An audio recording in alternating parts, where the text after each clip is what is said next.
Alam nyo, helpful din na skill yung matuto ka how to build tension with other people.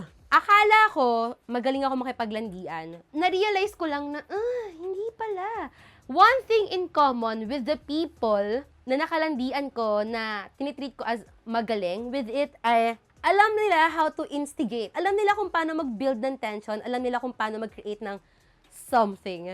Na-realize ko na, oo nga no, never pala akong nag-i-initiate ng situation na may tension. Usually pala, nakikiride lang ako with it. Ikaw, sender, na-feel mo na may gusto makipaglandian with you or hindi pa. May mga tao na ma-feel mong gusto nila makipaglandian with you. One thing that I noticed, eye contact.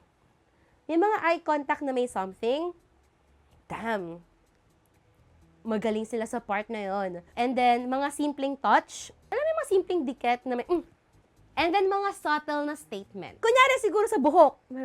Uy, ang ganda ng buhok mo, no? Bagay siya sa'yo. Like, it makes you more attractive. Gets niya ba? Like, may something sa pag sinabi mo siyang in that way na parang, hindi ang attractive mo nga eh. Gets mo yon? Compared to sa pag sinabi mo siya na, bagay sa'yo buhok mo, te. Hindi ang attractive mo. True. Oo. Nakita niyo yung difference? Hindi ko alam if I showed that clearly. May something about sa pagsasabi ng things in a more flirty or serious na way, in a way na naka-communicate mo na, uy, may intention ako to flirt with you.